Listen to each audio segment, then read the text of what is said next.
Nesses 11 anos, o que o PT não fez e que deveria ter feito na sua avaliação? Você sabe que, historicamente, todo partido que chega ao poder, sabe, o governo eleito afunda o partido. Por quê? Porque toda vez que um partido chega ao governo, a tendência é ele levar os melhores quadros do partido para o governo. E o partido fica sendo dirigido de forma inferior, com a direção mais fraca, mais fragilizada. E muitas vezes nos incomoda, enquanto dirigentes de um país, que o nosso partido faça oposição a nós. E isso diminui muito o papel do partido. Porque se a gente está bem, é maravilhoso o partido defender o governo. Mas se o governo está mal e o partido vai defender o governo, então quando você leva os melhores quadros, o partido fica com um dirigente mais fragilizado. E o partido deixa de fazer as coisas que tem que fazer. Sabe, está questionando o governo, está cobrando do governo. Você não precisa fazer oposição, mas o partido tem que ter força para reunir com os ministros, cobrar as coisas, dizer, sabe, o que é que você tem que fazer. Qual é o papel do Partido Socialista francês hoje com o governo François Hollande? O Hollande ganhou as eleições na França com um discurso. Né? Já perdeu 2/3 da popularidade por conta que negou o seu próprio discurso. Onde é que entra o partido para cobrar dele a execução do discurso? Tá? No caso do PT, o PSOL nasceu por quê? Um racha do PT que começou na reforma da Previdência do setor público, que as pessoas não queriam, tá? E depois a questão do mensalão. Tá? Nós fomos perdendo dirigente. Então, o PT, eu acho que o PT tem que ser levado em conta o seguinte: quanto mais forte for a direção do PT, mais influência o PT terá nas decisões governamentais. E quando eu digo decisões, não é participar de reunião, sabe, do governo. Isso é um problema do governo. Mas é que o partido não pode abrir mão de dizer o que ele pensa sobre o país. Se o governo vai fazer ou não, é outros 500. Mas se o PT, se um partido chega ao governo e ele abre mão de dizer o que ele pensa para o país, sabe, ele fica enfraquecido, ele deixa de ser referência para a sociedade. E eu acho que isso enfraqueceu muito o PT. E, sobretudo, quando o governo fica muito forte, como nós ficamos no segundo mandato, sabe? Em que cada vez que o Frank vinha trazer uma pesquisa para mim, eu falava: Frank, ainda há espaço para crescer. Eu falava: não tem mais espaço. Eu falava: tem, nós vamos crescer um pouco mais. Se o mandato não tivesse terminado, a gente chegaria a 100%, 110%. Sabe? Nem terminou.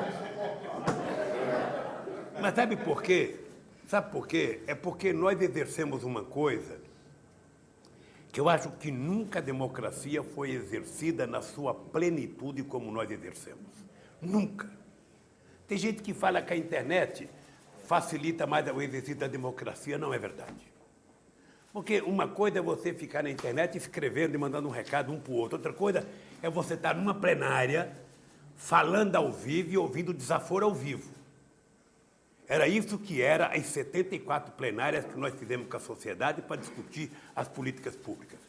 Eu ficava lá o tempo inteiro ouvindo 2.000 índios, ouvindo 2 ou 3 mil negros, ouvindo 2 ou 3, sabe? Tudo que era movimento ia lá falar. A gente exercia na plenitude. E eu ouvia muito desaforo. Não pensa que as pessoas, sabe? Quando era outra, as pessoas chamavam de inteligência. E a cara que me chamava de baiano, sabe? Outro me chamava de taturana. Outro falava com o dedo no meu nariz, tinha vontade de morder o dedo do desgraçado. Mas era assim.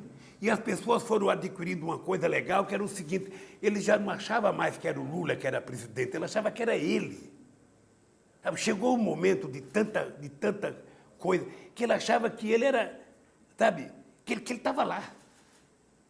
Essa é uma coisa que eu acho que foi uma grande vitória nossa. Foi a gente estabelecer um novo padrão de relacionamento entre o Estado e a sociedade, e entre o governo e as entidades organizadas da sociedade, sabe? E eu acho que o PT, por exemplo, o PT poderia ter crescido. Eu também tenho culpa, porque o PT poderia hoje ser a grande referência mundial de partido político. Não tem ninguém nos dias de hoje, ninguém com o padrão de sucesso que o PT teve no governo.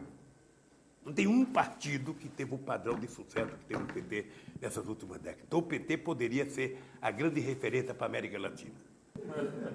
Então, eu acho que o PT... Eu tenho conversado muito com o Rui Falcão. O PT, ele pode jogar um papel muito importante no cenário político latino-americano. Porque não tem nada... Sabe, o PT é muito criticado pelas coisas boas que o PT tem. Porque esse partido... Não somos nós que cometemos erros, sabe? A elite, sabe? Que de vez em quando é pega andando de avião, como o André Vargas foi agora. Não é isso. Esse partido são milhões de pessoas, num anonimato que eu não conheço, que ninguém conhece, e que acreditam, e que carregam, que comem barro, que pisam no barro, sabe? Que se mata para levar esse partido para frente. Sabe?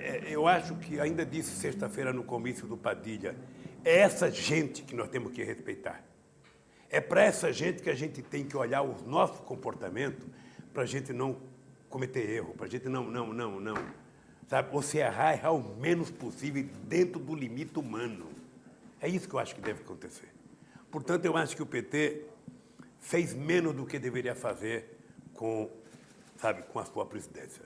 E eu, sinceramente, acho que muitas vezes somos nós do PT que estamos no governo que inibimos o PT de se soltar e crescer mais.